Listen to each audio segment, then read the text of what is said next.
Doctor صاحب یہ بڑا عجیب نہیں لگا کہ پنجاب اینٹی کرپشن کی ٹیم رانا ثناءاللہ کو وزیر داخلہ وفاقی وزیر داخلہ کو اسلام آباد میں گرفتار کرنے آ گئی؟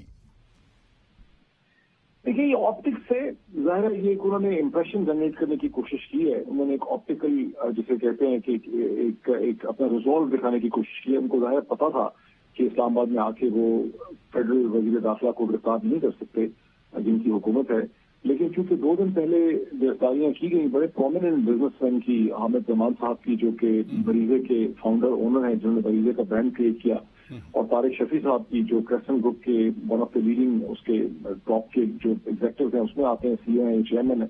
اور وہاں پہ یہ کہا گیا کہ چونکہ یہ لوگ ان کے خلاف ایک FIR کاٹی ہوئی تھی انویسٹیگیشن کے لیے اور یہ آئے نہیں، انہوں نے کوآپریٹ نہیں کیا، اس لیے ان کو گرفتار کرنا ضروری ہے. بہت ہی فلمزی پریٹیکسٹ تھا، اور یہی پریٹیکسٹ جو ہے اینٹی کرپشن نے لیا ہے. وہاں کے منسٹر ہاشم ڈوگر صاحب کی اسٹیٹمنٹ بھی آئی ہے کہ رانا ثناءاللہ کے خلاف تھی FIR یا ریکویسٹ فار انویسٹیگیشن، اور چونکہ رانا ثناءاللہ اس سے کوآپریٹ نہیں کر رہے اس لیے ان کی گرفتاری جو ہے وہ ہو گئی ہے. تو میرا خیال ہے کہ انہوں نے ایک ٹٹ فور ٹیٹ کر کے دکھانے کی کوشش کی ہے، نوئنگ فلی ویل کہ وہ گرفتار نہیں کر سکیں گے، لیکن انہوں نے اپنی اتھارٹی دکھائی ہے، انہوں نے ایک آپٹکس کیے ہیں اس کے. آپ ایک اور بندے کو بھول گئے گرفتاریوں کے حوالے سے، سینیٹر سیف اللہ نیازی کو بھی گرفتار کیا گیا ہے. لیکن ابھی تھوڑی دیر پہلے شاہد خاقان عباسی صاحب سابق وزیر اعظم پاکستان ایک اور شو میں بیٹھے ہوئے تھے، میں ان کو سن رہا تھا. انہوں نے کہا کہ جی یہ جو 2-3 بندے PTI کے گرفتار کیے گئے ہیں ان کو تو ایویڈنس کی بنیاد پر گرفتار کیا گیا ہے.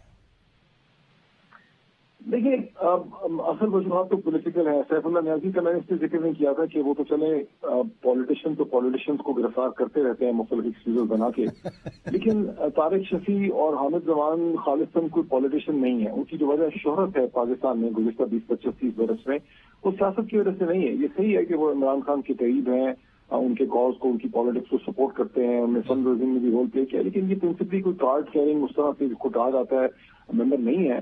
جہاں تک سیف اللہ نیازی کے تعلق ہے، ان کو اس لیے گرفتار کیا گیا کہ وہ ٹائیگر فورس کا سارا ڈیٹا جو ہے ان کے پاس ہے، اور جب بھی حکومت کو یہ لگتا ہے کہ لانگ مارچ کا ہے، وہ بیسیکلی چاہتے ہیں کہ ٹائیگر فورس کے جو لوگ ہیں ان کو اتنا ڈرایا جائے، ان کی جو تنظیم ہے، کیونکہ ان کو لگتا ہے کہ ٹائیگر فورس کی جو ممبرشپ ہے، اس کے جو کیڈرز ہیں، ان کو یوز کیا جائے گا ممکنہ ایک لانگ مارچ کے لیے. وہ عمران خان صاحب چونکہ شوشہ چھوڑا ہوا لانگ مارچ سے، یہ پتہ ہی نہیں ہے کہ ان کی لانگ مارچ اصل میں اس کی شکل ہوگی کیا وہ اسلام آباد میں مداخل ہونا چاہتے ہیں یا پنجاب میں کہیں اکٹھے ہونا چاہتے ہیں، کیا کرنا چاہتے ہیں. لیکن ایک نفسیاتی پریشر ہے، اور جو گرفتاریاں کل کی گئی ہیں تینوں، ان کا بھی اسی سے تعلق ہے. باقی دونوں کو ایک فورن فنڈنگ کیس کے حوالے سے، ایک امپورٹڈ حکومت نامنظور ویب سائٹ کی فنڈ ریزنگ کے حوالے سے، یا جو ہوٹن کرکٹ کلب کے پیسے آئے تھے 2012-13 میں، اس کے حوالے سے گرفتار کیا گیا. پرسنلی میں نے چونکہ فورن فنڈنگ کیس کو بہت پڑھا ہے، میں سمجھتا ہوں بالکل نان سینسیکل ہے یہ، نہ اس کا سر ہے نہ پیر ہے، اس میں کوئی پروسیکیوشن جان نہیں ہے. کوئی اور ملک ہوتا ہاف ڈیسنٹ تو یہ کیس کبھی رجسٹر نہیں ہونا تھا.